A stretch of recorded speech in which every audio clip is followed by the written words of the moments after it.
Hey everyone, welcome to the Brownstone Worldwide. I'm your host, Dr. Michele, and you are listening to Numbers Don't Lie, Love Edition. I threw that love edition in there because it is February, the month of love. So, all month, we're going to be talking to different guests and their experience and their professional experience about dealing with love and how it all works into this whole numbers and data business. Is not what you expect. So you got to make sure you tune in every week to get all the good stuff of what we're talking about. On today's show, it's called Ignoring Data in the Pursuit of Love. I know you're already like, Michele, what are you talking about? What does data and love have to do with each other? I need you to hang tight because we're going to be talking about all that stuff. I have an article coming out in the Brownstone magazine. So if you're not subscribed to the Brownstone magazine, make sure you go to brownstoneworldwide.com and subscribe to read that story. It is very personal. I did not hold back. And so I want you to take a look at that article because I really talk about data in there. And it probably still is like, Michele, just get to it. I'm going to get to it. We're going to be talking about what does data have to do with love. And honestly, it's been in your face the whole time. You just might not have thought about it like that. On today's show, I have some really special guests with me, some that have professional experience with love and dating and marriage, others that just have a really great story to share. I'm going to bring each one of them up and allow them to introduce themselves, but I need you to, get comfortable. We got a little girl talk because it is definitely a women's panel today. So y'all ready for the show? All right, y'all got to be really ready. So, and if you got people that like this kind of stuff and need to hear about love and marriage or dating, they want to be married, they are married, you need to bring them in because there are no reruns to the show. I'm just letting you know right now. This is live.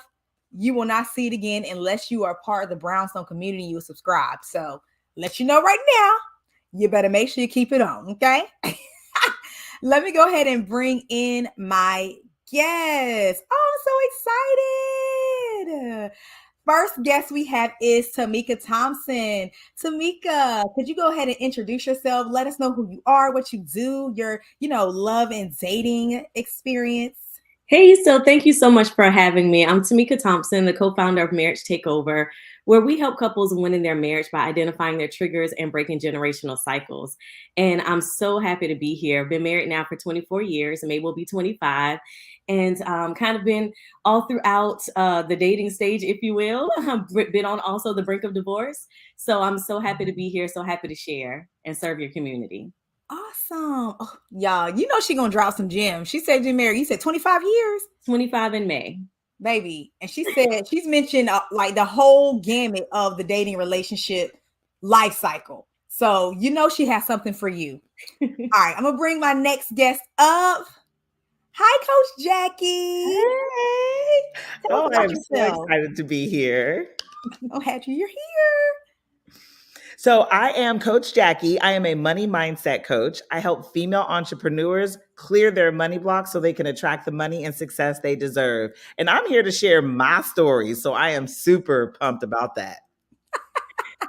I love it. I love it. We may have some more special guests or maybe some audience members may have a question. So you may see some other faces up here. But again, I'm Dr. Michele and I'm hosting today. I'm a data scientist. I help small businesses and nonprofits really understand their data so they can make their next best decision. So they can go from survival to scaling. You know what I'm saying? So I do all things data. I know you still wonder, like, Michele, how you gonna mix this in? Well, let me go ahead and get to our first question so you can understand how I'm going to make this whole love and data thing make sense.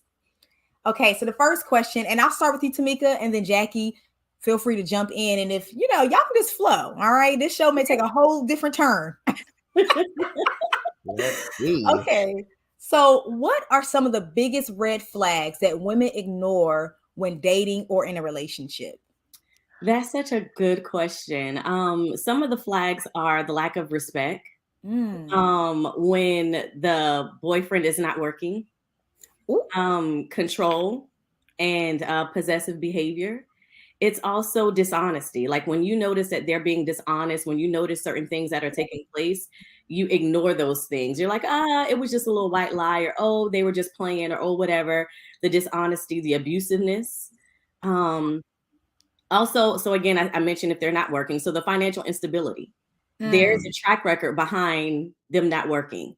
There's a reason why they're not working. There might be a gap sometimes where, you might have been laid off of your job, but if you meet them and they're not working and they're not pursuing to get an opportunity to continue to work, that's a flag.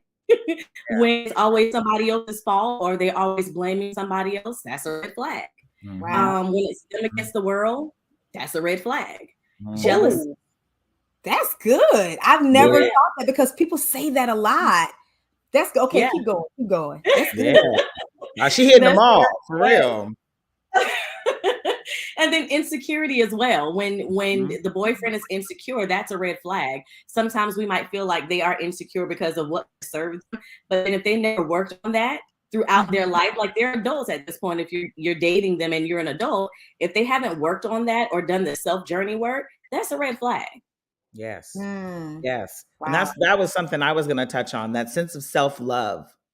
When they have a detachment from who they are, they're not holding themselves accountable, it is a red flag. And here's one that we don't talk about enough.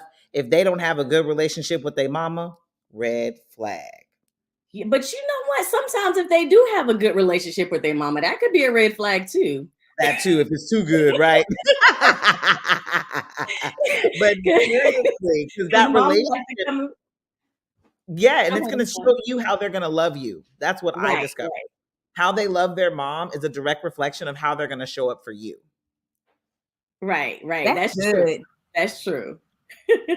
That is huge. That's true. I'll say, so when my husband and I first got married, he was a mama's boy. He's the youngest and he was a mama's boy. So when we were dating, I noticed certain things throughout like he treated me phenomenal, right? When we were dating, it was great. And then I noticed though that his mom, because he had such a really good relationship with his mother, she had the ability, or thought that she had the ability, to say and do certain things and to try to control our relationship, even when we were first, a couple of years in marriage, until we had to set those boundaries. So that's one of the reasons why I said it could be a good thing or it could be a bad thing. It could be a bad thing too, or a good thing, but it's good when your husband understands, okay, now we're a partnership. Let's set these boundaries. It's bad when he's like, girl, it's me and my mama against y'all. What you doing? Right. Because then we're like, wait a minute, hold on. Right. So I love what you said, and I love what you also said. You were talking about the lack of employment, right? Yes. And that's what I've noticed as well. Lack of ambition is a huge red flag for me. If you don't have ambition, if you're not trying to take your life to like XYZ amounts of levels, because that's where I'm going. I'm ambitious. I got plans. I got dreams. But if you don't, that ends up being a red flag for me personally. That's because as I'm being ambitious and going out there and doing the things, you don't understand. And then you become insecure or jealous because you're not on my level. Right. That's good. Yeah. I 100% agree. Absolutely. Just because when you're even in that space, it breeds the insecurity, and then it's well, I can't do this and I can't do that. It's the man against me, it's me against the world, and I can't get these opportunities. You don't understand how hard it is. Yeah, it's hard, but guess what? We still have to pursue. We still have to show up every day. It's hard for everybody. I don't know why people act like it's just them. And I dated someone that had that like lack of ambition, and then you start to see the insecurities come out. But because I didn't have a Tamika Thompson, I was just out here on my own, learning everything like by experience. It's like we don't have to learn by experience. That's a big part of this panel. Like, because all these red flags that they just talked about, this is what we call data. That is information that we were privy to. A lot of times we ignore. So ignoring data in the pursuit of love, we ignored it because maybe we thought it was a fluke. Maybe we thought it was a one-time thing, or it's not that big of a deal until it is. Until it is. Tamika made an excellent point. She was like, it may start out like this, but the more you go along, those insecurities are only going to get worse. And I've seen it happen with me. I've seen it happen with other people. Yes. But I have one more guest, and I know she has something to contribute to this part of the conversation. So I don't want her to leave her out. So let me bring up Jahara. And Jahara, just tell us who you are, like why you have like hello, ladies. Exactly what we're talking about. Okay, I'm trying not to have my medication in the thing. I keep I trying love to it. look before you was bring. I was like, Lord, I hope this ain't in the. Okay, hello, ladies. I am Jahara Davis. I am an award-winning educator, and I have definitely been in every part of dating. I was married. I'm happily divorced. We have two beautiful children, and I've been single now 7 years this month. And so, yeah, everything you were saying, Tamika, everything you Everything, were right? saying, like,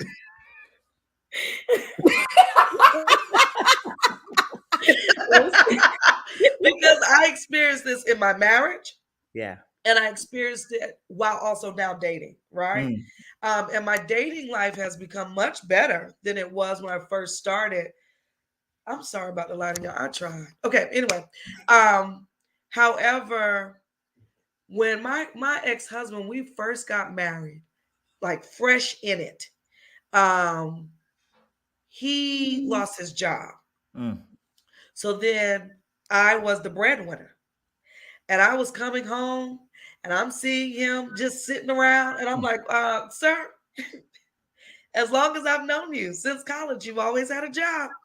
And I'm not understanding why you just sitting on your behind and this looks real good to you. Right. And so it brought a lot of problems in our marriage. Mm. And one of the things I had to recognize because he made a terrible decision because I made him feel insecure. Mm. Um, and at first, I thought of it as, well, no, it doesn't matter how I made you feel. You should have never made this decision. Mm. But then I had to reflect how I was as a wife. Yes. Did I allow my husband to still feel like a man? No. Mm. Did I take control? Yes. Did I feel like I was the big dog on campus? Mm. Yes. And I had to check myself at the door. Still hold him accountable for what he did, but also make sure I held myself accountable because I'm your wife. Yeah. And a part of being a wife is being supportive, not Right. putting you down, but being supportive. And so I definitely had to learn one of those lessons as a wife, but Yeah. it also, I ignored that red flag. Mm. Mm. If you are going to be quick to do this because you feel insecure for a few Come moments, on. Mm. Yeah. how can we do life together? You're right. We can't. We Right. can't. And so I stuck it out, and Michelle knows this. I stuck it out for as long as I could, and then I became divorced. And as now that I'm dating someone that I recently had to cut ties with, and we loved one another, but it was his insecurities of, well, I don't have this to offer, and I didn't think I Mm. did. I ask you for all of that? Did I Self-love. say that? Mm-hmm. I didn't do that. I didn't do Mm-hmm. that. I didn't ask you that. I'm not high maintenance. Mm. I just asked you to simply love me. And Mm. I said I would do the same thing in return. Yeah. Mm-hmm. But because you think my life looks like this, sir, it took forever to get here. Right. I don't know Don't why discount my men journey. feel like Yeah. they're the only ones that got problems. Right. You You just just talked said about that. that. That's a green. That's a red flag. Just That said that. Tamika said, like, oh, it's so hard. Like, Yeah. you know, it's life is hard. Life for Life is hard for everybody. Life everybody. is life in. Yeah. For Life Life is is life everybody. in. Yeah. Everybody went through a pandemic. Yeah. Everybody loses a job at some point. Everybody Yeah. goes through transitions, but that inability to lack of resiliency, Exactly. I can't. But y'all, this is getting real good. But It is. I gotta let the people know who they listen to because those are just tuning in. You might just pop in like, what are these ladies up here talking about? You are listening to Numbers Don't Lie on the Brownstone Worldwide. This is our love edition. Numbers Don't Lie, Love Edition. And this particular show is called Ignoring Data in the Pursuit of Love. This is our women's panel. I'm your host, Dr. Michele. I'm a data scientist. I mostly help nonprofits and small business owners, but all month we're going to be talking about love. And I'm excited to have this wonderful panel. You can find more content and more things like this on the brownstoneworldwide.com. I post articles there. I have other episodes that you can take a listen to. You can also follow me at Mogul Beginnings. That's MOGUL. Honestly, you can Google Mogul Beginnings. Nobody else have that but me. So go Google MOGUL Beginnings. You can find me, connect with me. Let's talk, let's chat. I'm trying to say chat, chop, talk all at the same time. Let's All of chop it. it up. All of it. All right, so we're gonna come on back because the ladies was getting good. Coach Jackie, I want to hear from you really quickly because you have some red flags in there that you got to share. So I know you Yeah. said Tamika was saying some really good stuff. Like, what of those things played out for you? So, so it's so funny because Jahar, I totally relate to your story in so many ways. Like you just have no clue. And so, a big red flag somebody always told me was look deep before you leap. Somebody told me that Mm, look deep that's before good. you leap, right? I was like, oh, okay, okay, okay. I didn't do that. And so, my soon to be ex husband, because we are currently separated, when we first got together, I met him at a store and I will never forget, he asked me to come over. We were at the store buying the same thing, and he gonna ask me to come over with him and say, hey, and he actually admitted to being Poe. He said something about being Poe. And I'm over here like, now that I'm a money mindset coach, I'm like, gosh, that should have been a red flag to me because he was claiming broke all the time, Mm. all the time. Even to this day, he's always coming up with some sob story, just the brokenness of it all. And what hit me was the look deep before you leap. His whole family has an addiction problem, all of them, a very bad addiction problem. Yep. And as I'm having kids and doing all these things, I didn't look deep before I leaped. And I Mhm. didn't take into account or consideration how all these things would affect my child. Mhm.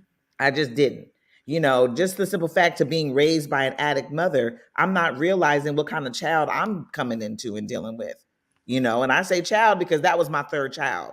I have two kids, a 17-year-old and a 7-year-old, and then I had another kid, I which have was a my 7-year-old. He'll be Oh 7 years in a my week. goodness, Hey.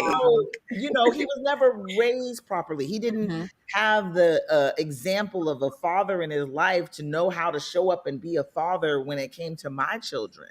And then it got to the point where when Yep. I was sitting here working, doing everything. When you talk about breadwinner girl, that was me. To the point I even funded a whole business. A whole business. Went broke doing it just to try to get him to be doing something. Mhm. Mhm. Okay, something. And Mhm. again, it was the looking deep. If I would have really looked deep and considered all these things and how it would have shown up in my life for my family Wow. as a spouse, I would have definitely chose something else. Can I say something to what she said? Go ahead. You know, also my mom would say all the time, she's calling, but my mom would say all the time about being equally yoked. Yeah. Mm-hmm. And because that's also, in the word. And so with my ex-husband, I think one of the things that I loved about him so much was that he was a provider, Mm, right? He worked so hard. We come from two totally different backgrounds. Although my parents were divorced, I had both parents in my life. mhm, mhm, He did not. Him and his siblings were adopted. And he was the only one who didn't know his father. Out of the eight of them, it's eight of them. And he was the only one to go to college. He was the only mm, one to graduate. He was the mhm, only one to work mhm. hard. And I looked at those things as great qualities in a man, Absolutely. right? But not looking deeper to how these things are going to affect you as a man, Yes. Yeah. because there's still that little boy in there who Yep. wishes he had a mom, Come who on. wishes he knew his father. And I didn't see those things until we got married. Yeah. Because we got married very young. I was really young when I got married, really young. And so because I didn't see those signs, and he's a good dad. He's a great dad. But Mhm. at the same time, he didn't have any men in his life to hold him accountable. Yep. Come And on. That's all true. men need accountability, just like women. We have accountability partners. Yes. We Yes. have friends that's going to be like, We no, do. check yourself at the door. You were wrong. Yeah. But a lot of men do not. They don't. And some of them don't even want it. No. And I should have Good saw the counsel. That fact that part. he didn't want the accountability. Mm-hmm. He wanted to move at his own pace. So then there's no one that's going to be able to say, hey, check yourself, Right. be a better husband, Be a good person. Right. That wasn't there. Even though I had that in my life and my friends and family tried to do that with him, he didn't want it. Me He too. didn't want it. Yes. Yeah. And that's the thing. Good counsel. Having good counsel. If you get with a man and I ain't got no friends, girl, you better that's a red flag. Or the type of friends he had. If his friends can't hold him accountable, those aren't, no, I don't want, no. Your friends need to be able to call you out on your stuff. Right. Period. And if you have friends who can't do that, I don't want you in my life. Yeah. At all. That's good. This is good. That's So good. this kind of leads to, so this could go anyway, because it kind of triggered another thought. It's like this ain't the next question. I got to jump to it. Why do we ignore those red flags? Because sometimes we can know, like, you kind of sometimes like, oh, I kind of don't like that, but I can deal with it. Like, why do we do it? I'll start with you, Coach Jackie. Oh, with me? I was about to say, come And you on, can speak in Tamika, let us Right,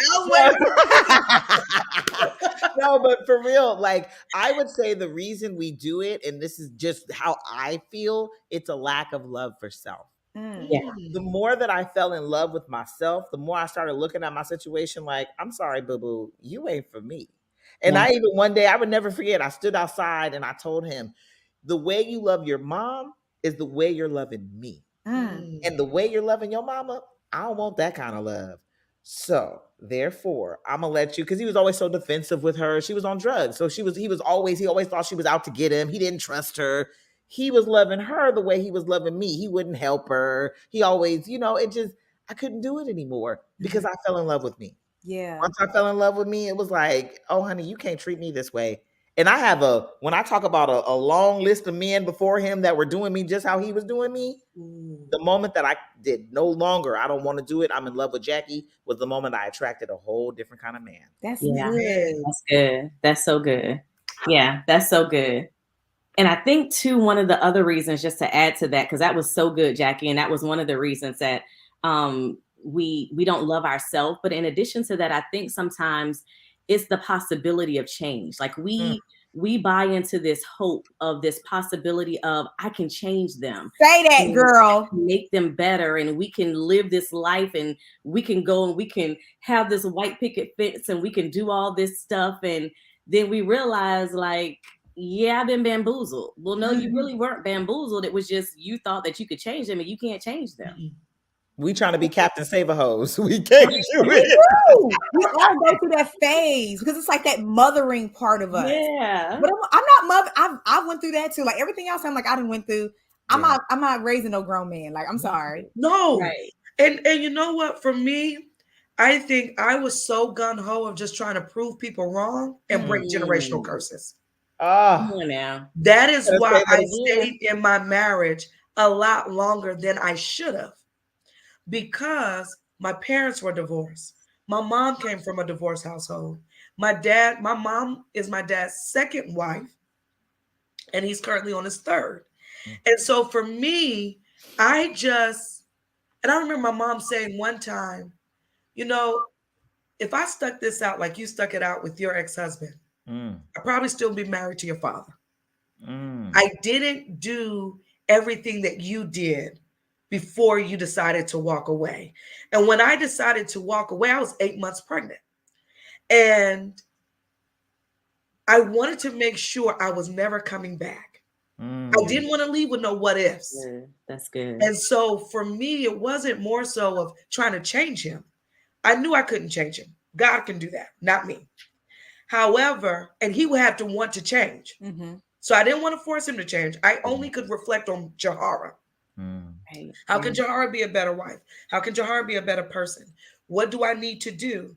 But when I left knowing I'm not going back. And so it was trying to make sure I did all that I could, because I didn't want to look at my grown daughter or my grown son and say, what if? That's good. That's really good. I was like, y'all got to read my article. I'm gonna send it to the panelists. If you're listening, you got to subscribe to the Brown Sun Worldwide magazine to leave it. But I remember once like a situation's over, it's always that what if and like the idea of going back. And what snapped me out of that idea, that possibility, was something you just said, Jahara. You start thinking, I don't have children yet, but I desire them. And I start thinking, what if he left me while I was pregnant? What if he left me while our children were small? Most people don't sign up to be a single parent when they're married. Girl, just spoke about that last night at Cheesecake Factory with two random people who were like, I might sign up with it. So that snapped me out. Honestly, that's gotten me out of my last two relationships. I just thinking about, what type of father would you be to my children? Yeah. That's not acceptable. I can't do that. Like, I don't know what it is about ourselves. It's like we're so willing to take on so much as women. But when we think about those small children, we're like, they don't deserve that. They can't protect themselves yet. And we become their protector, whether they exist or not. So I like that. Good. That's I good. like that you said that, Dr. Michele, because real talk, I was doing crazy stuff. And then when I had my son, my whole perspective changed. I was 21, had my baby, and I can't let these men do to me. I got a little better. I won't say I got a lot better. I got a little better. Started picking a few better men. But, at that time, again, my esteem was low. So I was willing to take anybody willing to take me, And so that part kind of leads you down this path. But I still knew when things were not good, I could cut it off faster because it was like, not to my baby. Yeah. And so those growing, kids, right? As a single parent, we want to do, like you said, everything we can to protect. And when I left their dad, 8 months pregnant, a 2-year-old toddler, I knew that I was now signing up to be a single parent, right? But I just posted in the little note thing. My students told me about the little note thing on Instagram. But I just posted on there saying, I'm excited because I'm growing. Yeah. One of the reasons why I've been single for 7 years, I'm not settling for nothing less. Right. And I also realized I had to do the work within myself. My dating life has been much better these last 2 years than in the beginning. Am I right? And that's because I'm also thinking about my children. Yes. What do I want my son to see? What do I want my daughter to know what she can accept and not accept? Yes. I don't want my son to think you can treat women this way and get away with it. Yes.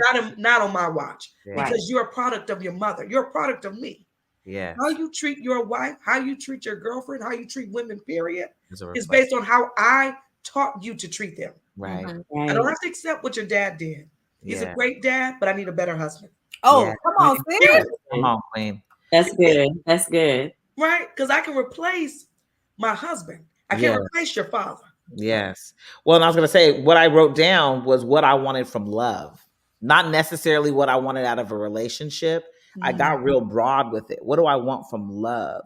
I want love to feel easy. I want love to feel good. I want love to be fun, and when I did that, it was different what I was attracting. I wasn't just attracting a man with a job and a car and a da-da-da-da-da-da-da. I started attracting more of love. Yeah. And it just was different. Like where I'm at now is totally different. And even last night, I went out last night and men are just approaching me. And I'm just like, what's happening? Because it's like my aura, my energy is more like love. This is so good. Because the show, we done made it to the end of the show. So I know we done pulled you in. That means you have to come back next time. So before we get to, because we don't talk about the red flags. We don't talk about the bad data. We're going to talk about the good data on the next episode. So you have to make sure you tune in. So I want to thank you all for hanging out with us. This is our first women's panel. And clearly it's not going to be the last because y'all is just, I'm just putting it all up. Like, I can't wait till I can go watch it on the replay. Because if you watch it on the replay, that means you want a subscription. So if you missed the first part, you're going to have to watch it. Get the subscription so you can see the rest. But you can follow us on Brownstone Worldwide. That's brownstoneworldwide.com as well. And you can find more information like this, more articles like this. So each of you, I want you to let them know how they can find you. So Tamika, how can they find you? Because you're the marriage coach. So all things a marriage takeover. So that's IG, Facebook, TikTok, YouTube, all things at marriage takeover and marriagetakeover.com. And thank you so much for having us. Oh, Yes, I can't wait to have y'all back. All right, Jackie. Yes, you can find me at The Pursuit to Happy on Instagram and TikTok at The Pursuit to Happy. Awesome. And Jahara, how can they find you? My personal is Instagram is at I Opener Jaw, EYE Opener Jaw. And then my teacher page is Professor Davis Deeds, PROF Davis Deeds. Awesome. Well, this is a phenomenal group of ladies. I have absolutely enjoyed this first episode. You got to tune in for the next one to follow up because we're just getting into it. So I'm your host, Dr. Michele. You can follow me at Mogul Beginnings. That's MOGUL, Mogul Beginnings. We're going to come back next time and talk about more stuff. We're going to be talking about that good data. So make sure you come back, bring your family and friends. If you know that I made some poor decisions, you know those friends I'm talking about that keep making poor decision after poor decision, let them come in. They need to hear what green flags are. They need to hear what that good data is. So until next time, I've been Dr. Michele, and I'll see you guys next time. Bye.